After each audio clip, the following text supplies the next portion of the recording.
Hello friend, welcome to my channel JD science classes में आप सभी का स्वागत है। जैसा कि हम दिल्ली पुलिस कांस्टेबल के लिए सामान्य ज्ञान के प्रैक्टिस सेट कर रहे हैं, तो आज हमारा ये चौथे नंबर का प्रैक्टिस सेट होगा, जिसमें हम यूथ कंपटीशन टाइम्स बुक के प्रैक्टिस सेट कर रहे हैं। देखिए, इसमें 10 प्रैक्टिस सेट हैं, ठीक है। तो इसमें आपको हमने 3 करा दिए हैं, आज हमारा चौथा होगा। देखिए, इसके 2 जो हैं फुल जो हैं 100 क्वेश्चनों का हमने पीडीएफ बनाकर पहला और दूसरा सेट जो है टेलीग्राम पर डाल दिए हैं। तो आप जेडी साइंस क्लासेस नाम से सर्च करेंगे तो टेलीग्राम पर वहाँ पे आपको पीडीएफ मिल जाएगी, ठीक है। तो अब कल हम आपको दूसरे और तीसरे के पीडीएफ फुल जो है डाल देंगे, ठीक है। तो आप पहले 2 अच्छे से कर लीजिए, फिर आपको दूसरा और तीसरा अगले दिन हम आपको भेज देंगे, ठीक है। मतलब दूसरा और चौथा, ठीक है, दूसरा और चौथा डालेंगे, 2 तो डाल चुके हैं, ठीक है। चलिए आइए देखते हैं।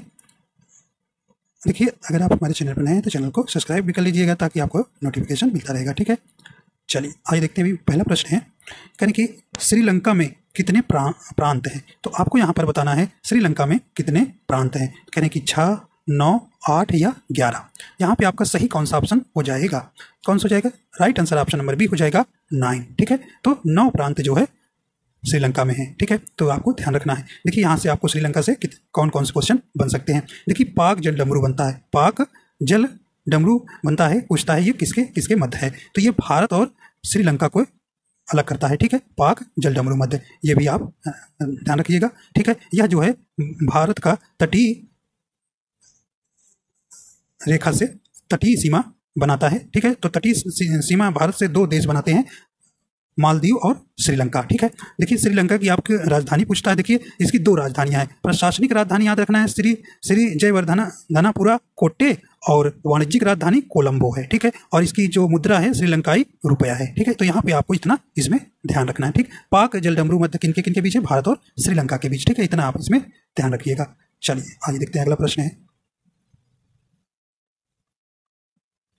आइए देखते हैं अगला प्रश्न, यानी कि एक ऐसा बाजार जिसमें तैयार माल या सेवा खरीदी और बेची जाती है उसे क्या कहते हैं। यहाँ पे सही ऑप्शन हो जाएगा, तो सही ऑप्शन कौन सा हो जाएगा? राइट आंसर हो जाएगा ऑप्शन नंबर डी हो जाएगा, प्रोडक्ट बाजार, ठीक है। Option number D number right हो जाएगा। तो एक ऐसा बाजार जिसमें तैयार माल या सेवा खरीदी और बेची जाती है उसे क्या कहते हैं? प्रोडक्ट बाजार। तो ऑप्शन नंबर आपका यहाँ राइट कौन सा हो जाएगा? ऑप्शन नंबर डी सही हो जाएगा। देखिए, अगला प्रश्न है, यानी कि श्रीलंका के राष्ट्रीय खेल की पहचान कीजिए। तो आपको बताना है श्रीलंका के राष्ट्रीय खेल कौन सा है इसमें, यानी कि तैराकी है, वॉलीबॉल है, क्रिकेट है या बास्केटबॉल है। तो यहाँ आपका सही ऑप्शन कौन सा हो जाएगा? ऑप्शन नंबर यहाँ पे राइट बी नंबर सही हो जाएगा। वॉलीबॉल जो है श्रीलंका का राष्ट्रीय खेल है। तो ऑप्शन नंबर यहाँ पे बी नंबर सही हो जाएगा, ठीक है। देखिए, वॉलीबॉल का आविष्कार जो है 1895 में जो है 1895 में अमेरिका में हुआ था। और इसका आविष्कार किसने किया था? विलियम जी ऑर्गन ने, ठीक है। ऑर्गन ने इसका आविष्कार किया था। तो यहाँ पे राइट आंसर हो जाएगा बी नंबर। आइए देखते हैं, अगला प्रश्न है। अगला है, यानी कि निम्नलिखित में से दुनिया में सबसे गहरी तंग नदी घाटी कौन सी है। देखिए, जैसे नदियाँ जब बहती हैं तो लगातार बहती रहती हैं तो क्या हो जाता है, उनमें बहुत तंग मतलब कि सकरा जिसको बोलते हैं, बहुत पतला हो जाता है और वह गहराई में कन्वर्ट होता जाता है, ठीक है। तो यहाँ पे आपको बताना है कि दुनिया में सबसे गहरी तंग नदी घाटी जिसे गार्ज कहते हैं कौन सी है। राइट आंसर आपका यहाँ हो जाएगा, सही ऑप्शन हो जाएगा। तो ऑप्शन नंबर यहाँ पे ए नंबर राइट हो जाएगा, Kali Gandaki gorge. Option number A सही हो जाएगा, ठीक है। देखिए, नदी द्वारा अपनी घाटी में की गई उधर उधर काट के कारण घाटी पतली, गहरी और वी आकार की हो जाती है। किस प्रकार की? वी आकार की हो जाती है। सामान्य रूप से बहुत गहरी तथा सकरी घाटी को हम क्या कहते हैं? गार्ज या कंदरा कहते हैं।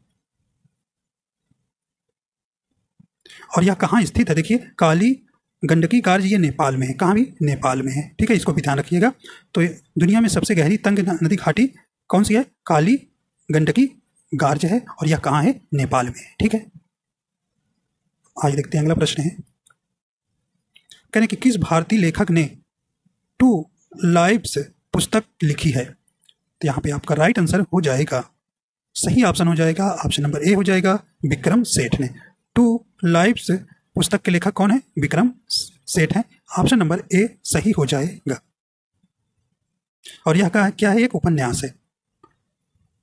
और इनकी कुछ पुस्तकें हैं जैसे द गोल्डन गेट, क्या भाई? The golden gate, a suitable boy और एन इक्वल से म्यूजिक आदि इनकी क्या है?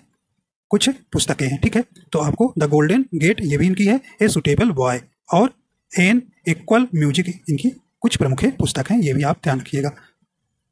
आइए देखते हैं अगला है। देखिए इंग्लिश में आपको यहाँ हिंदी देखने, ठीक है। आइए देखते हैं यहाँ 6 नंबर प्रश्न है।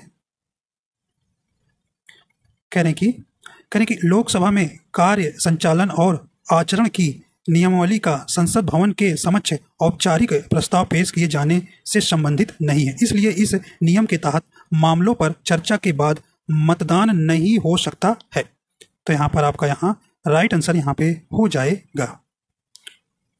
तो ऑप्शन नंबर बी हो जाएगा 193 के अनुसार। तो नियम 193 में अविलंबनी लोक महत्व के विषय पर चर्चा उठाने का प्रावधान है। ठीक है, तो यहाँ पे आपका ऑप्शन नंबर कौन सा जाएगा? बी नंबर सही हो जाएगा। आइए देखते हैं अगला है। देखिए बड़ा प्रश्न है, तो आप पहले इंग्लिश देख लीजिए फिर आपको हिंदी। चलिए आइए देखते हैं। कहने की चट्टानों का वह वैज्ञानिक अध्ययन जिसमें उनके संगठन, बनावट, संरचना, उनकी उपस्थिति और वितरण तथा भौतिक रासायनिक स्थितियों से संबंधित उनकी उत्पत्ति पर विचार किया जाता है, उसे क्या कहते हैं? तो यहाँ पर राइट आंसर हो जाएगा। देखिए चट्टान आया तो चट्टान सेल से आपको, तो इसमें सही ऑप्शन हो जाएगा बी नंबर, सेल विज्ञान कहते हैं। तो ऑप्शन नंबर बी आपका यहाँ राइट हो जाएगा। अगला देखते हैं। कहने की ब्रिटिश ईस्ट इंडिया कंपनी ने पुर्तगालियों को किस युद्ध में हराया था? बताइए भी, राइट आंसर हो जाएगा यहाँ पे। तो ब्रिटिश ईस्ट इंडिया कंपनी ने पुर्तगालियों को किस युद्ध में हराया था? तो ऑप्शन नंबर यहाँ पे राइट हो जाएगा। कहने की चौमकौर का युद्ध, प्लासी का युद्ध, बक्सर का युद्ध, सुवाली का युद्ध, यहाँ पे राइट आंसर हो जाएगा। तो ऑप्शन नंबर यहाँ पे डी नंबर राइट हो जाएगा, सुवाली का युद्ध में। तो ब्रिटिश ईस्ट इंडिया कंपनी ने पुर्तगालियों को किस युद्ध में हराया था? तो यहाँ पे राइट आंसर हो जाएगा सुवाली का युद्ध। ऑप्शन नंबर डी सही हो जाएगा। ठीक है, यह जो है सूरत शहर के पास एक गांव सुवाली में देखिए 29-30 नवंबर 1612 को हुआ था। तो इस युद्ध के पश्चात पुर्तगालियों का वाणिज्यिक एकाधिकार समाप्त हो गया। अंग्रेजों ने इसी युद्ध के पश्चात ही अपनी नौसेना विकसित की थी। ठीक है, तो यहाँ पे आपका सही ऑप्शन देखिए 1612 ईस्वी में हुआ था। तो ब्रिटिश ईस्ट इंडिया कंपनी ने पुर्तगालियों को किस युद्ध में हराया था? तो ये सुवाली का युद्ध। आपसे सुवाली का युद्ध पूछे तो ये 1612 ईस्वी में हुआ था। आइए देखते हैं अगला प्रश्न है। कह रहे कि हीमोग्लोबिन और मायोग्लोबिन दोनों स्पेस के निर्माण के लिए आवश्यक होते हैं। तो यहाँ पे राइट आंसर हो जाएगा। तो हीमोग्लोबिन और मायोग्लोबिन दोनों के निर्माण के लिए आपका सही ऑप्शन यहाँ हो जाएगा, ऑप्शन नंबर सी हो जाएगा, आयरन की आवश्यकता होती है। ठीक है, देखिए आयरन की आवश्यकता होती है, तो यहाँ ऑप्शन नंबर सी राइट हो जाएगा। लेकिन लोहे की कमी से अरक्तता रोग हो जाता है। क्या है? अरक्तता नामक क्या हो जाता है? रोग हो जाता है। और देखिए यकृत जो है लौह का सर्वोत्तम स्रोत है, तो ये भी याद रखना है। ठीक है, तो यकृत जो है लौह का सर्वोत्तम स्रोत है। ठीक है, आइए देखते हैं अगला प्रश्न। यहाँ देखते हैं भी अगला कहने की मानव शरीर के किस अंग को शरीर का रासायनिक कारखाना कहा जा सकता है? सही ऑप्शन हो जाएगा देखिए रासायनिक कारखाना। तो यहाँ पे आइए देखते हैं ऑप्शन में, यहाँ पे है देखिए, तो सही ऑप्शन हो जाएगा। तो रासायनिक कारखाना कहा जा सकता है, तो ऑप्शन नंबर यहाँ पे बी हो जाएगा, यकृत को। ठीक है, यकृत को ऑप्शन नंबर बी यहाँ राइट हो जाएगा। देखिए यकृत जो है मानव शरीर की सबसे बड़ी ग्रंथि है। ठीक है, सबसे बड़ी ग्रंथि है। ठीक है, तो यहाँ पे सही ऑप्शन कौन सा हो जाएगा? बी नंबर सही हो जाएगा। तो रासायनिक कारखाना भी कहा जाता है किसको? यकृत को। अगला है, कहें कि गैसें वायुमंडल में गर्मी फैलाती हैं जिससे पृथ्वी गर्म होती है और ग्लोबल वार्मिंग का कारण बनती है। कहें कि मौलिक, यौगिक, नोवेल या ग्रीन हाउस। तो यहाँ पे राइट आंसर हो जाएगा, ऑप्शन नंबर डी हो जाएगा, ग्रीन हाउस। ठीक, तो ग्रीन हाउस गैस कौन कौन सी हैं ये आपसे पूछता है, या फिर बता देता है ऑप्शन में कह देता है कि इसमें से कौन सी ग्रीन हाउस गैसें नहीं है, तो ये आपको याद रखना है और तैयार करना भी है। देखिए जलवाष्प है, पहला नंबर क्या है? जलवाष्प, ठीक है, जल वाष्प। फिर आपको कार्बन डाइऑक्साइड, क्लोरोफ्लोरोकार्बन, जिसको CFC बोलते हैं, CFC, ठीक है, CFC, क्लोरोफ्लोरोकार्बन, ठीक है, नाइट्रस ऑक्साइड, क्लोरो ऑक्साइड और मीथेन भी। देखिए मीथेन भी ग्रीन हाउस गैस है, ठीक है। तो कौन कौन सी है? जलवाष्प याद रखना है, carbon dioxide, chlorofluorocarbon, nitrous oxide, क्लोरा ऑक्साइड एवं मीथेन, ठीक है। तो ये जो आपको ध्यान रखना है, ये जो है ग्रीन हाउस गैसें हैं, ये आपसे परीक्षा में पूछी जाती रहती हैं, ठीक है। चलिए भी अगला देखते हैं। अगला कह रहे हैं कि सर थॉमस रो ने इंग्लैंड के राजा के राजदूत के रूप में मुगल शासक के दरबार का दौरा किया था। तो यहाँ पे आपको बताना है कि थॉमस रो ने किसके दरबार में आए थे, तो आपको यहाँ पर बताना है। देखिए थॉमस रो जो है ये 1615 ईस्वी में जो है मुगल बादशाह किसके आया था भी, तो यहाँ पे राइट आंसर हो जाएगा ए नंबर, जहांगीर के दरबार में आया था, ठीक है। तो 1600 कब आया था? 1615 में जो है मुगल बादशाह जहांगीर के शासनकाल में भारत आया था, ठीक है। और यह जो है अंग्रेजों के लिए व्यापारिक छूट प्राप्त करने में सफल हुआ था, ठीक है, व्यापारिक इनमें। और ये कहाँ, अच्छा ये भी आपसे पूछा जाता है ये किस किले में मिला था, तो ये अजमेर के किले में जो है, अजमेर के किले में जो है जहांगीर से मुलाकात की थी, ठीक है। और आपसे यहाँ से एक प्रश्न और पूछा जाता है कि मुगल शासन के समय पहला अंग्रेज कौन आया था, तो ये 1608 ईस्वी में जो है विलियम हॉकिंग आए थे। कौन से आए थे? विलियम हॉकिंग से आए थे। ये भी कहाँ आए थे? जहांगीर के दरबार में ही आए थे, ठीक है। तो ये आप दोनों प्रश्न याद रखिएगा। देखते हैं अगला प्रश्न है, कहने कि स्पेस में किसी पूर्व कार्य की व्यवस्था नहीं होती है, तो आपको यहाँ सही ऑप्शन आपको बताना है कौन सा हो जाएगा। तो सही ऑप्शन हो जाएगा ऑप्शन नंबर बी हो जाएगा, ग्रीन फील्ड परियोजना के तहत। देखिए ग्रीन फील्ड परियोजनाएं क्या होती हैं अभी, तो ग्रीन फील्ड परियोजना का तात्पर्य ऐसी परियोजना से है जिसमें किसी पूर्व कार्य परियोजना का अनुसरण नहीं किया जाता है, उसी को हम क्या कहते हैं? तो ग्रीन फील्ड परियोजना कहते हैं, ठीक है। अगला देखते हैं, कहने कि नाइट्रस ऑक्साइड निम्नलिखित में से किसका रासायनिक नाम है। आपको बताना है कि नाइट्रस ऑक्साइड किसका रासायनिक नाम है। तो यहाँ पे देखिए नाइट्रस ऑक्साइड का फार्मूला क्या होता है, ये भी याद रखिएगा आप, ठीक है, N2O। तो सही ऑप्शन हो जाएगा ऑप्शन नंबर सी हो जाएगा, लाफिंग गैस, ठीक है। ऑप्शन नंबर सी सही हो जाएगा, ठीक है। देखिए इसकी जो खोज लाफिंग गैस की खोज किस वैज्ञानिक ने किया था, तो ये जोसेफ प्रिस्टले थे और 1793 ईस्वी में खोजा था। कौन थे? जोसेफ प्रिस्टले, ठीक है। आइए देखते हैं अगला प्रश्न है। अगला प्रश्न कहें कि बिहार को बंगाल प्रेसिडेंसी से पृथक किए जाने के उपलक्ष्य में बिहार दिवस प्रतिवर्ष को मनाया जाता है। यहाँ पे राइट आंसर हो जाएगा, तो सही ऑप्शन कौन सा हो जाएगी? ऑप्शन नंबर यहाँ सी नंबर राइट हो जाएगा, 22 मार्च को बिहार दिवस मनाया जाता है, ठीक है। यह जो है 22 मार्च 1912 में 12 को जो है बंगाल प्रेसिडेंट से अलग होकर बिहार राज्य की स्थापना हुई थी, ठीक है। आइए अगला देखते हैं, कहने कि टीपू सुल्तान और ब्रिटिश ईस्ट इंडिया कंपनी ने मंगलौर की संधि पर किस वर्ष में हस्ताक्षर किए थे, ठीक है। इसी के दूसरा आंग्ल मैसूर युद्ध भी समाप्त होता है, तो कौन सी संधि कब हुई थी? तो ये सही ऑप्शन कौन सा हो जाएगा? ऑप्शन नंबर बी हो जाएगा, 1784 ईस्वी में, ठीक है। तो टीपू सुल्तान कौन थे? ये हैदर अली के पुत्र थे। तो ये जो है 1784 ईस्वी में जो है मंगलौर की संधि के पश्चात जो है दूसरा जो है आंग्ल मैसूर युद्ध क्या होता है? समाप्त होता है। आइए देखते हैं अगला प्रश्न है, कहने कि अफीम युद्ध अंग्रेजों और किसके बीच लड़ा गया था? तो यहाँ पे राइट आंसर हो जाएगा, तो राइट आंसर हो जाएगा ऑप्शन नंबर डी हो जाएगा, चीन। तो अफीम युद्ध जो अंग्रेजों और चीन के बीच लड़ा गया था। देखिए प्रथम अफीम युद्ध जो है ब्रिटेन और चीन के मध्य हुआ था। इस युद्ध की शुरुआत 1840 में हुई थी, 1840 ईस्वी में हुई थी तथा यह 2 साल 1840 से 1842 ईस्वी तक चला था, ठीक है। तो यह युद्ध चीन के छिंग राजवंश और ब्रिटेन के बीच चल रहे गहरे विवादों के अपने चरमोत्कर्ष पर पहुंचने के कारण हुआ था। आइए देखते हैं अगला प्रश्न है, कहने कि भारत के संविधान का कौन सा अनुच्छेद भारत में एक नए राज्य के गठन के लिए दिया गया है? तो यहाँ पे राइट आंसर हो जाएगा, सही ऑप्शन कौन सा हो जाएगा? ऑप्शन नंबर बी हो जाएगा, अनुच्छेद 3 में, ठीक है। अनुच्छेद 3 में। तो भारतीय संविधान का अनुच्छेद 3 संसद को अधिकृत करता है कि वह जो है किसी राज्य में से उसका राज्य क्षेत्र अलग करके अथवा दो या अधिक राज्यों को या राज्यों के भागों को मिलाकर अथवा किसी राज्य क्षेत्र को किसी राज्य के भाग के साथ मिलाकर नए राज्य का निर्माण कर सकती है। ठीक है। और देखिए अनुच्छेद 1 में जानते हैं आप क्या है, इसमें राज्यों का एक संघ होगा। ठीक है।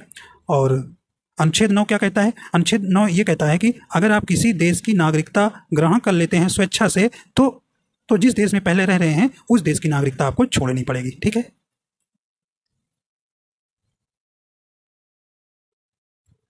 और अनुच्छेद 2 कहता है संसद नए राज्यों की स्थापना कर सकता है, यह इसका अधिकार है। आइए देखते हैं अगला प्रश्न है, निम्नलिखित में से पाकिस्तान की सबसे लंबी नदी कौन सी है जो मानसरोवर झील से निकलती है? देखिए यह नदी जो है पाकिस्तान की राष्ट्रीय नदी भी है। तो कौन सी नदी भी? राइट आंसर भी हो जाएगा सिंधु नदी है। ठीक है। सिंधु नदी जो है यह जो है मानसरोवर झील से निकलती है और पाकिस्तान की सबसे लंबी नदी है और पाकिस्तान की राष्ट्रीय नदी है। तो आपसे पूछा जा सकता है कि पाकिस्तान की राष्ट्रीय नदी कौन है, तो आप बताएंगे सिंधु। ठीक है। यह जो है तिब्बत के मानसरोवर से उद्गम होता है इसका, और यह जो है इसकी पाकिस्तान में लंबाई कितनी है? लगभग 3200 किलोमीटर है। ठीक है। अगला देखते हैं। आइए देखते हैं अगला, निम्नलिखित में से किसने भारतीय संविधान सभा की पहली बैठक की अध्यक्षता की थी? तो देखिए पहली बैठक की अध्यक्षता किसने किया था? तो ये ऑप्शन नंबर बी हो जाएगा, सच्चिदानंद सिन्हा ने जो है संविधान सभा की पहली बैठक की अध्यक्षता की थी। ठीक है। और ये जो है अस्थायी अध्यक्ष थे। कैसे थे? अस्थायी अध्यक्ष थे। देखिए पहली बैठक आप जानते हैं कब हुई थी? 9 दिसंबर 1946 को। ठीक है, 1946 को। फिर इसके बाद क्या हुआ भाई? इसके बाद देखिए अगर उपाध्यक्ष पूछे तो कौन थे? एस.जी. मुखर्जी थे। देखिए 11 दिसंबर को भी खेला हो गया, 11 दिसंबर को खेला हो गया 1946 में। 11 दिसंबर 1946 में जो है यहाँ पर डॉक्टर राजेंद्र प्रसाद को सभा का अस्थायी अध्यक्ष चुन लिया गया। ठीक है। और बी.एन. राव को जो है संवैधानिक सलाहकार नियुक्त किया गया। ठीक है। तो आपको अगर पहली बैठक पूछ रहा है तो अध्यक्षता किसने की? तो डॉक्टर सचिदानंद सिन्हा किए थे, जो कि कैसे थे? वे अस्थायी अध्यक्ष थे। ठीक है। और 11 दिसंबर 1946 को जो है डॉक्टर राजेंद्र प्रसाद को अस्थायी रूप से अध्यक्ष चुन लिया गया था। तो ये यहाँ से 2-3 प्रश्न आपके बनते हैं, याद रखिएगा। देखिए अगला प्रश्न कहने की, पृथ्वी की ऊष्मा से प्राप्त ऊर्जा को क्या कहा जाता है? बताइए। राइट आंसर आपका यहाँ हो जाएगा, क्या कहा जाता है? तो ये ऑप्शन नंबर बी हो जाएगा, भूतापीय ऊर्जा कहा जाता है। ठीक है। अगला देखते हैं, कहने की भारत में 24 जनवरी को किस दिवस के रूप में मनाया जाता है? बताइए। राइट आंसर हो जाएगा, तो सही ऑप्शन कौन सा हो जाएगा? ऑप्शन नंबर ए हो जाएगा, राष्ट्रीय बालिका दिवस। तो हर साल जो है राष्ट्रीय बालिका दिवस के रूप में जो है 24 जनवरी को मनाया जाता है। देखिए इसकी शुरुआत कब से हुई है? ये 2008 से हुई है। ठीक है, 2008 से जो है इसे मनाना शुरू किया गया है। और यह कौन मनाता है? ये महिला एवं बाल विकास मंत्रालय द्वारा शुरू किया गया था। अगला देखते हैं।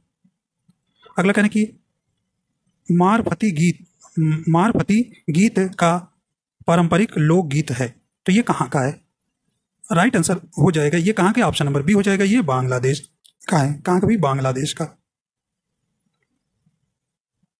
कहने की, जोरवे कल्चर एक चालकोलिथिक पुरातात्विक स्थल है जो वर्तमान समय में निम्नलिखित में से किस भारतीय राज्य में स्थित है?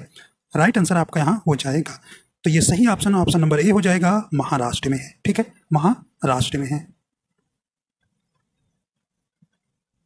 आज देखते हैं अगला प्रश्न है, कहने की चेरी पिकिंग शब्द किस खेल में उपयोग किया जाता है? तो ये कहाँ किया जाता है? राइट आंसर हो जाएगा ऑप्शन नंबर यहाँ पे सही option number C number right हो जाएगा, बास्केटबॉल में। तो चेरी पिकिंग जो है शब्द जो है बास्केटबॉल में उपयोग किया जाता है। आइए देखते हैं अगला, कहने की भूटान के राष्ट्रीय पक्षी का नाम आपको बताना है। कई बार परीक्षा में आपको एसएससी पूछा है, बताइए भी। राइट आंसर हो जाएगा ऑप्शन नंबर यहाँ पे डी नंबर राइट हो जाएगा, काला कौवा। ठीक है, तो भूटान के राष्ट्रीय पक्षी का नाम क्या है? काला कौवा। देखिए भूटान से जो है भारत के 4 राज्य सीमा साझा करते हैं। कौन कौन से हैं वो? सिक्किम है, पश्चिम बंगाल है, असम तथा अरुणाचल प्रदेश है। आइए देखते हैं अगला प्रश्न है, कहें कि उपजाऊ जलोढ़ मिट्टी का स्पेस का उत्पादन करने के लिए सबसे उपयुक्त है। यहाँ पे राइट आंसर हो जाएगा, तो सही ऑप्शन हो जाएगा ऑप्शन नंबर ए हो जाएगा चावल। ठीक है, चावल जो है उपजाऊ जलोढ़ मिट्टी का उत्पादन करने के लिए सबसे उपयुक्त है। ऑप्शन नंबर ए राइट हो जाएगा। देखिए जलोढ़ मिट्टी जो है कहाँ पर फैली हुई है, जलोढ़ मिट्टी जो है उत्तरी भारत के पश्चिम में पंजाब से लेकर संपूर्ण उत्तरी विशाल मैदान को जो है आवृत करते हुए गंगा नदी के डेल्टाई क्षेत्रों तक विस्तृत है। तो इसमें जो है मुख्यतः कौन कौन फसलें होती है, जैसे गेहूं, तिलहन, गन्ना, चावल, जूट। ठीक है,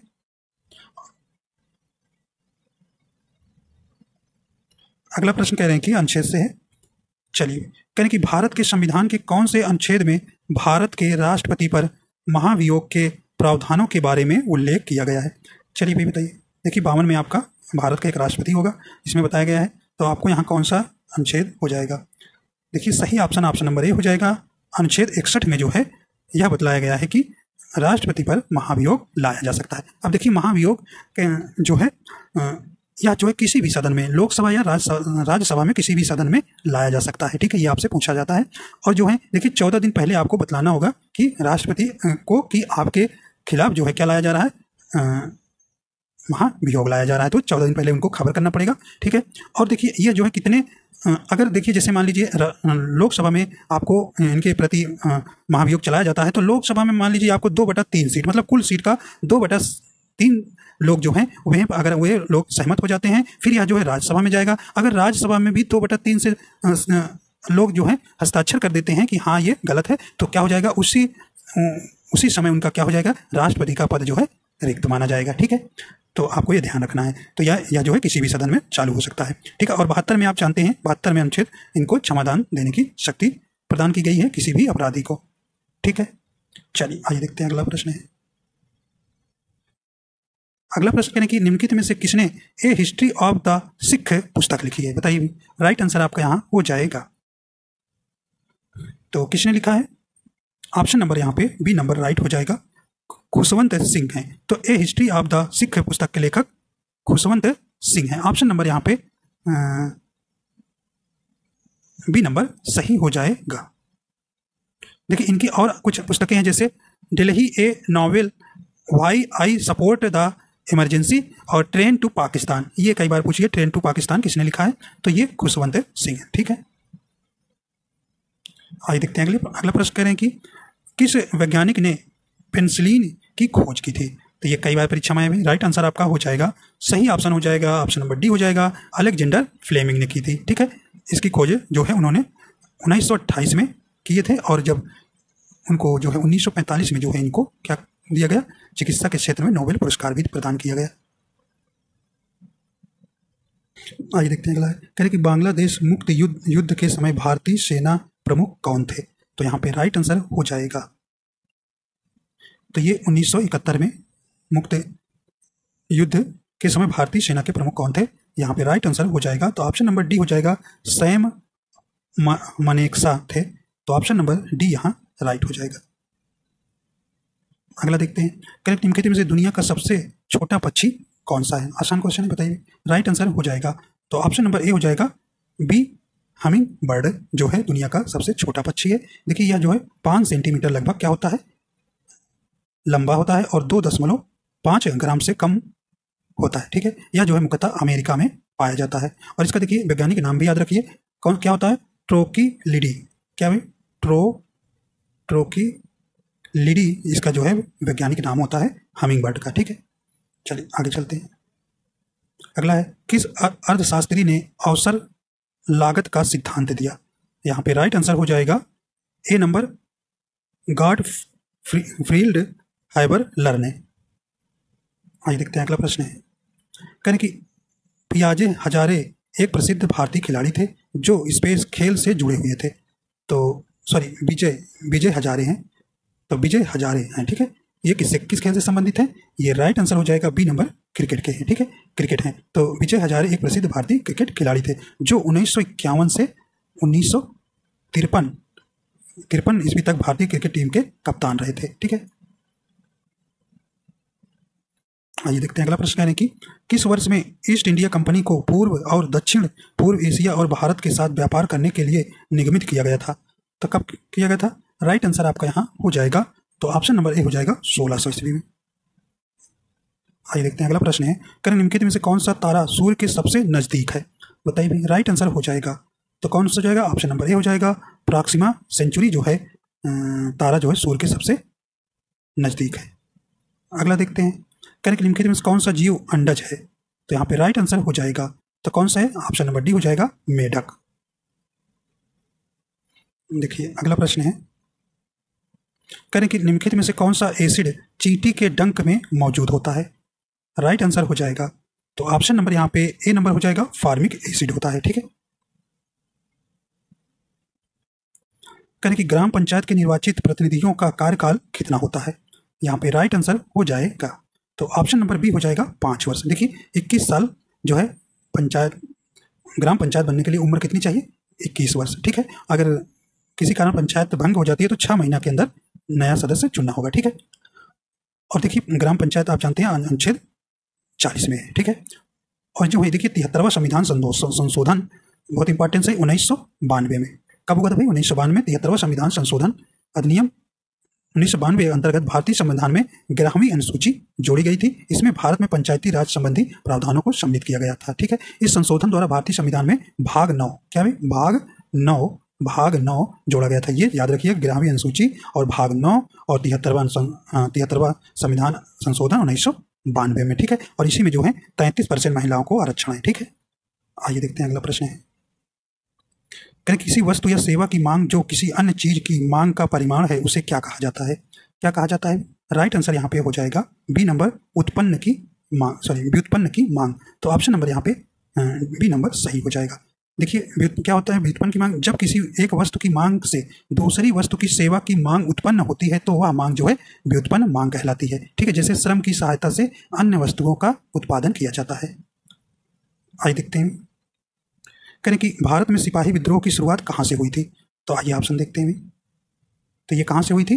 तो सही ऑप्शन हो जाएगा डी नंबर, मेरठ में। ठीक है। मेरठ में जो है यहाँ से शुरू हुई थी 10 मई 1857 को। ठीक है। मेरठ छावनी से। देखिए यहाँ पर आपको कुछ पूछा जाता है प्रश्न की कहाँ से किसने नेतृत्व किया था। ठीक। देखिए रानी लक्ष्मीबाई याद रखिएगा झांसी से नेतृत्व किए थे, मंगल पांडे बैरकपुर से, नाना साहेब कानपुर से, बाबू कुंवर सिंह जगदीशपुर बिहार से, बेगम हजरत महल कई बार पूछा गया है, बेगम हजरत महल ये लखनऊ से, और बहादुर शाह जफर जो है दिल्ली से नेतृत्व किए थे। ये जो है काफी इंपॉर्टेंस है, ये 1857 से प्रश्न बनता है तो यहाँ से ये पूछे जाते हैं। ठीक है। आइए देखते हैं अगला प्रश्न है, करें कि भारत के संविधान में मूल अधिकार और मूल कर्तव्य हैं। देखिए आपको कितने मूल अधिकार हैं और कितने मूल कर्तव्य हैं ये आपको बतलाना है। बताइए। तो भारतीय संविधान के भाग 3 में वर्तमान में कितने मौलिक अधिकार हैं? तो ये कितने हैं? कुल 6 हैं। ठीक है। 6 हैं। और मौलिक कर्तव्य कितने हैं? 11 हैं। ठीक है। ध्यान रखिएगा। तो यहाँ पे बी नंबर आपका राइट हो जाएगा। देखिए पहले जो है मूल संविधान में मूल अधिकार कितने थे? 7 थे, लेकिन 44वें संविधान संशोधन 1978 याद रखिएगा, इंपॉर्टेंस है। तो जो है संपत्ति का अधिकार है क्या कर दिया गया? विधिक अधिकार हो गया, इसे अनुच्छेद 300 का में रख दिया गया। ठीक है। ये आप ध्यान रखिएगा। ठीक है। और देखिए मूल संविधान में 10 मौलिक कर्तव्य जो थे, और देखिए 11वां मौलिक कर्तव्य आपसे पूछा जाता है 86वां संविधान संशोधन द्वारा जो है 2002 में जोड़ा गया। ठीक है। 2002 में जोड़ा गया है। और वर्तमान में आप जानते हैं कितने मौलिक कर्तव्य हो गए हैं? 11 हो गए हैं। और मौलिक कर्तव्य भाग भी याद रखिएगा भाई, ये पूछे जाते हैं। तो भाग 4 का में रखे गए हैं। ठीक है। ये भी आप ध्यान रखिएगा। तो यहाँ से ये प्रश्न आपसे बनते रहते हैं। 44वां संविधान संशोधन से आपको ध्यान रखना है संपत्ति का अधिकार जो है विधिक अधिकार कर दिया गया और अनुच्छेद 300 का में रख दिया गया। ठीक है। आगे देखते हैं, 42वें संशोधन द्वारा नागरिकों के मूल कर्तव्यों को किस वर्ष में भारतीय संविधान में जोड़ा गया था? तो अभी आपको बताया गया। राइट आंसर हो जाएगा आपका कौन सा? तो ऑप्शन नंबर डी हो जाएगा 1976 में। ठीक है। तो 42वें संविधान संशोधन 1976 में जो है भाग 4 का अनुच्छेद 51 का में जो है यह रखा गया है। ठीक है। तो याद रखिएगा कितने? 42वें संविधान संशोधन 1976 में। ठीक है। और आपको संपत्ति वाला अधिकार आपको 44वें संविधान संशोधन याद रखिए ना। आइए देखते हैं अगला। कहने कि भारतीय संविधान का कौन सा अनुच्छेद निर्वाचनों के अधीक्षण, निदेशन, नियंत्रण का निर्वाचन आयोग में निहित होना से संबंधित है? तो राइट आंसर हो जाएगा ऑप्शन नंबर सी हो जाएगा अनुच्छेद 324 में। ठीक है,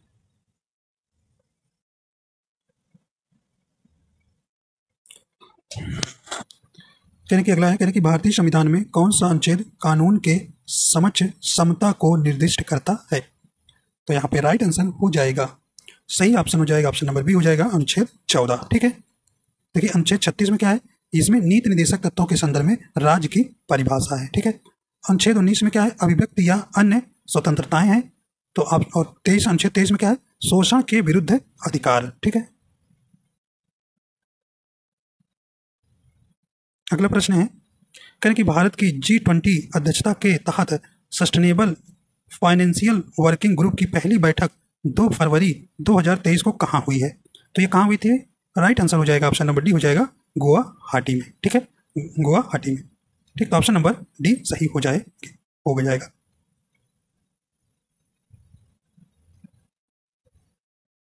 आइए देखते हैं अगला प्रश्न। कहने की विश्व आर्द्र भूमि दिवस 2 फरवरी 2023 की थीम क्या है, आपको बताना है। तो विश्व आर्द्र भूमि दिवस आपको पूछता है 2 फरवरी को मनाया जाता है, लेकिन इसकी 2023 की थीम आपसे पूछ रहा है। तो कौन सा? ऑप्शन नंबर ए राइट हो जाएगा, it's a time for wetlands restoration. ठीक है, तो यहाँ पे ए नंबर आपका राइट हो जाएगा। देखिए, रामसर आर्द्रभूमि सम्मेलन कब हुआ था? ये 2 फरवरी 1972 में हुआ था। ठीक है, अगला है, कहने की यूपीआई LITE फीचर लॉन्च करने वाला पहला भुगतान बैंक कौन बन गया है? यहाँ पे राइट आंसर हो जाएगा ऑप्शन नंबर ए हो जाएगा पेटीएम पेमेंट्स बैंक। ठीक है, अगला देखते हैं, कहने की 7 फरवरी 2023 को ड्रोन के लिए भारत का पहला ट्रैफिक मैनेजमेंट सिस्टम किसने लॉन्च किया है? यहाँ राइट आंसर हो जाएगा ऑप्शन नंबर बी हो जाएगा स्काई एयर द्वारा। अगला प्रश्न है, कहने कि फरवरी 2023 में किस राज्य सरकार ने वन फैमिली वन ID के निर्माण के लिए पोर्टल लॉन्च किया? तो ये किसने किया है? ये राइट आंसर हो जाएगा ऑप्शन नंबर बी हो जाएगा उत्तर प्रदेश। ठीक है, ऑप्शन नंबर बी यहाँ राइट हो जाएगा। ठीक है, तो इस प्रकार आपके 50 प्रश्न पूरे हो जाते हैं। ठीक है, देखिए इसकी मैंने एक और प्रैक्टिस से 2 की फुल PDF आपको टेलीग्राम पर भेज दिए हैं। आप JD साइंस क्लासेस नाम से सर्च करेंगे तो वहाँ पे आपको मिल जाएगा, और इसकी आपकी तीसरी और चौथी PDF कल हम आपको भेज देंगे। ठीक है, तो आशा करता हूँ आपको पसंद आएगा। अगर आप हमारे चैनल पर नए हैं तो चैनल को सब्सक्राइब कर लीजिएगा और बेल आइकन प्रेस कर दीजिएगा ताकि आपको नोटिफिकेशन मिलता रहे। ठीक है, वीडियो देखने के लिए आपको बहुत बहुत धन्यवाद।